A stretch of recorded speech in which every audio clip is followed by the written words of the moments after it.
Hi there, namaste, and welcome to a new little series of talks I want to do this time on the topic of permutation systems in Kabbalah. Permutation systems are really everything or all that my books are all about and my short stories. But in my posts on Instagram, I hardly ever mention them just because it's a bit too intricate a subject to is mentioned like that. So hence these little videos, and thank you for your interest. I appreciate that. So permutation systems are a thorough part of Kabbalah. Some Kabbalists will only mention them here and there in their books. Others are what they were called drunk on numbers, but there's hardly any Kabbalistic text where you will not find any mention of permutations.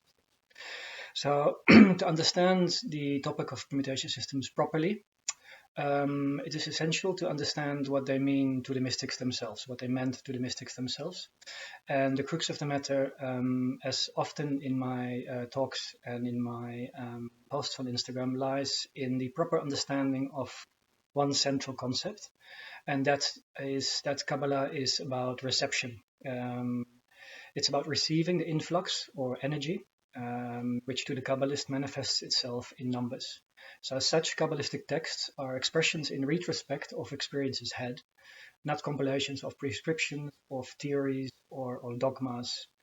So the Kabbalist does not impose onto life, but receives wisdom from the source of life through the text. So as an extension of this, permutation systems are not imposed on the Hebrew words that that are being permuted by them, but they are an expression of the patterns that Kabbalists see in the to them divine texts. So it is in this literal context that the dictum, the Torah is the blueprint of creation, should be seen.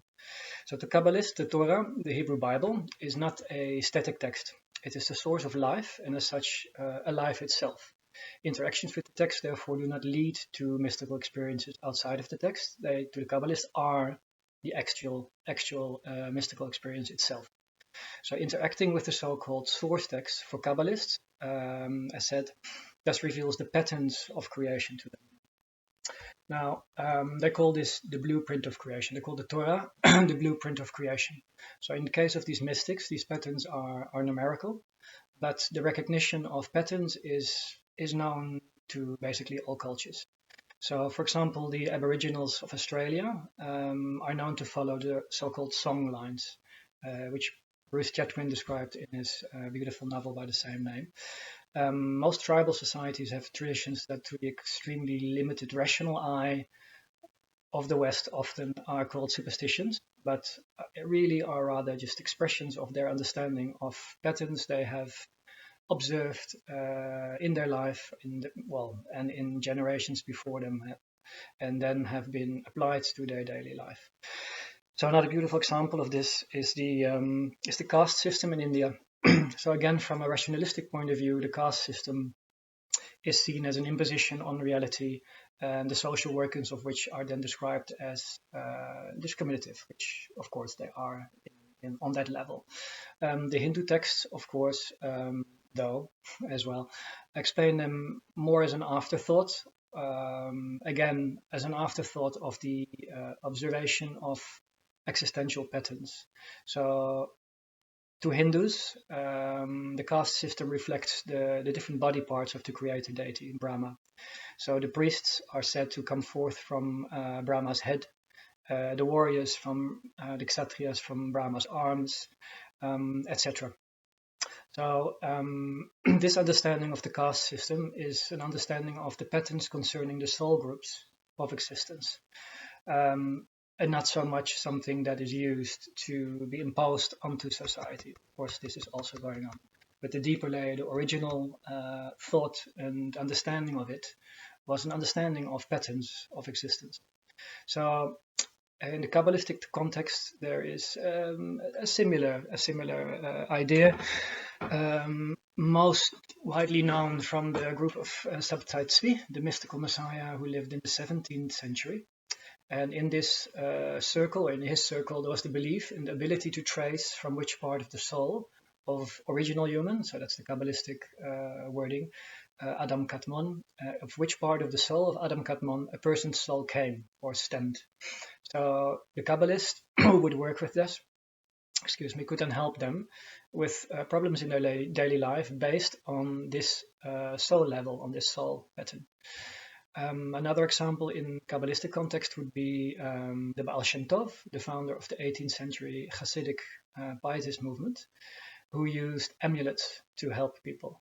So he identified people's soul patterns in a different way, or dispositions, characteristic patterns, and would help them through incantations that he thought would align with those patterns, that disposition, and try to help them in that way. So again, recognition of a pattern.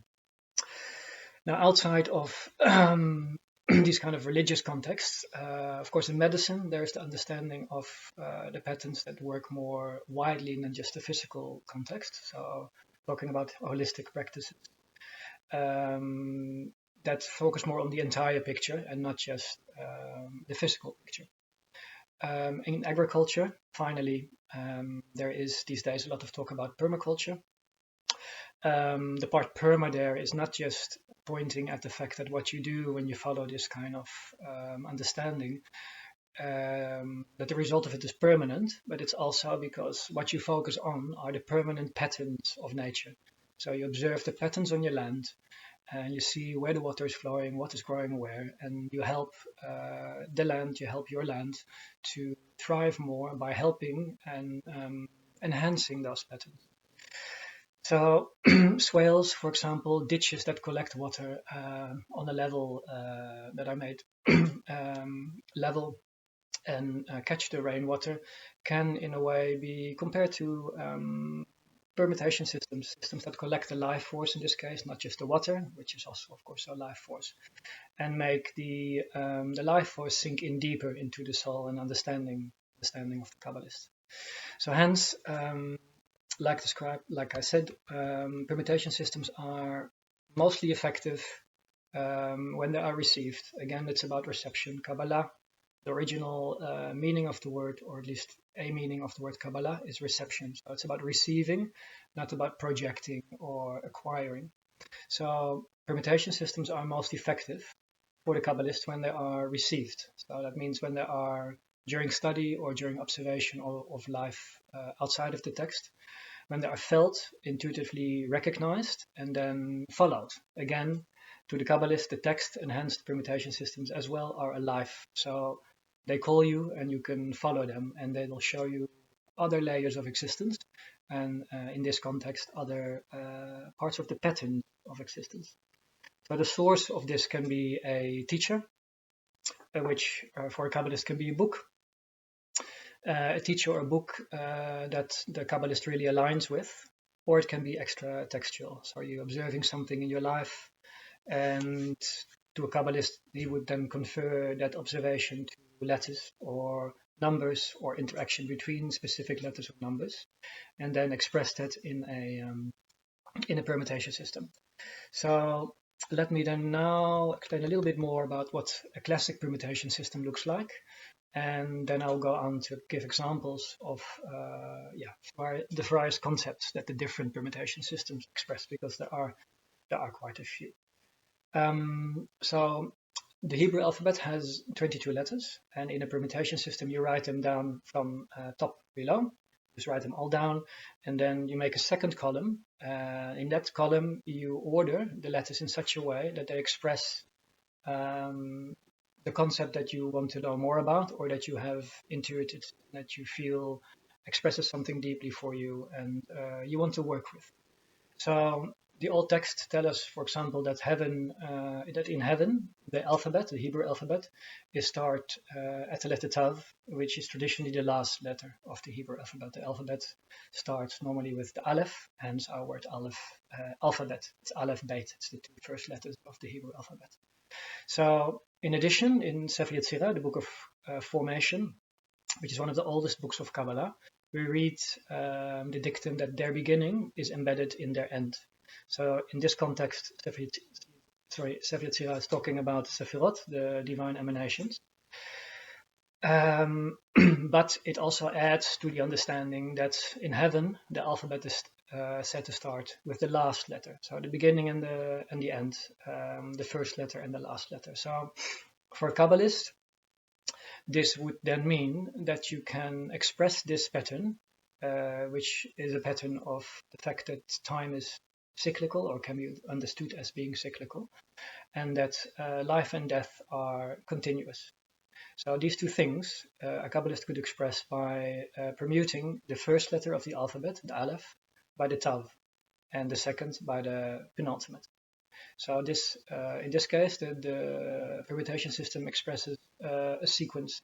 There are other systems that express acronyms, systems that express words, two-letter words, etc. I will go into that during the next talk. Just to finish this part, so the particular system in which the first letter of the Hebrew alphabet is permuted by the last and the second by the penultimate is called the Atbash system. So systems always express the first two pairs that they have. So in this case, the Aleph is permuted by the Tav, At, and the Beit is permuted by the Shin, which is Bash. So together the word Atbash, the name Atbash. So I will come back to the Atbash system later, because it will come back as example in other kinds of systems as well.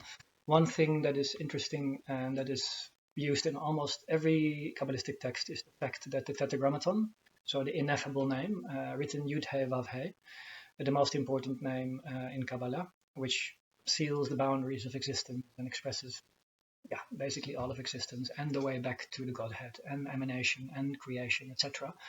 When you permute this name, so the Yud, the He, the Vav, and the He, when you permute those letters according to the Atbash system, the value becomes 300. Now, this is important to remember because I will come back to this. Just as a little example, so in Kabbalistic texts, when a Kabbalist is writing about a specific topic, and hence usually specific words and numbers, he will say, well, I'm using this and this because the 300 refers to the Tetragrammaton, the four letters. Okay, I'll leave it at this for now. Next time I will go into more deeply what different systems there are, beginning with systems, the name of which has meaning. So Atbash in itself is just four letters. It doesn't really mean anything. The systems I will start discussing next time are the Abba system and the Elbam system. Abba is the Hebrew word for father. So the first two pairs express that word, and hence the permutations that follow from this system have to do with the father. And in this case, usually the father is the first Sphira, which is Keter. Okay, well, thank you very much for listening to this, and I hope next time I can tell you a bit more about this. We'll also then discuss the Elbam system, which is, to me, a very interesting system because it is linked to the 42-lettered name of God, so which in Kabbalah means the first 42 letters of the first book, Bereshit, Genesis. The name Elbam, sorry to go on, the name Elbam expresses El, which is one of the names for God, also at the base for Elohim, at the base for Allah, Old Semitic way of expressing the Godhead. And the two letters, or the second pair, expresses Bam, which means in them, as in everything permuted by the system expresses the Godhead in them. In those words, permuted is expressed by the system. On top of that, Bam has the numerical value 42, and hence the Albam system also expresses that God is in the 42, and hence the 42-lettered name of God. But all of this, for next time. Thank you.